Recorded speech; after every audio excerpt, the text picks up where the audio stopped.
Mình sẽ review Tubit Dayangu 1 Pro. Mình sẽ bán với giá là 340.000.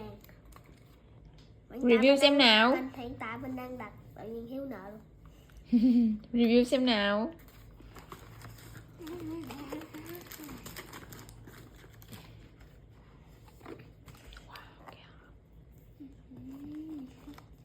Ồ, hộp đẹp thế. Một tờ hướng dẫn chỉnh một giờ cipher.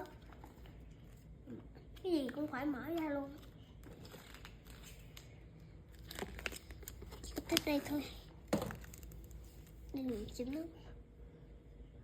Rồi review tới cục Rubik đi nào. Thôi mấy bạn đừng chỉnh nha. Chỉnh là bể. Đây là gì vậy? Đây là tờ hướng dẫn cipher. Kết quả nó khá giống con gà.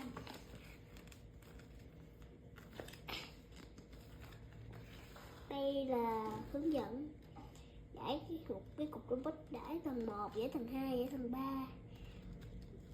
Giải cũng tới đây, giải trường hợp vi phốt. Ok, bây giờ mình sẽ kết thúc. Thôi dẹp hầu bên đi.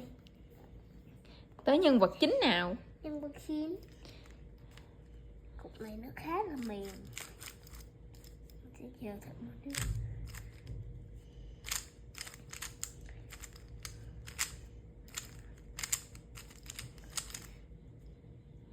Oh my god. Cảm nhận của bạn như thế nào?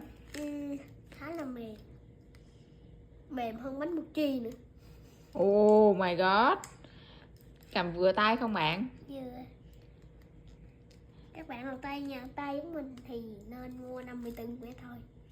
Đừng có gán mua nữa. Đừng có gán mua 55 hay 56. Đâu bạn xoay lại một lần nữa xem nào.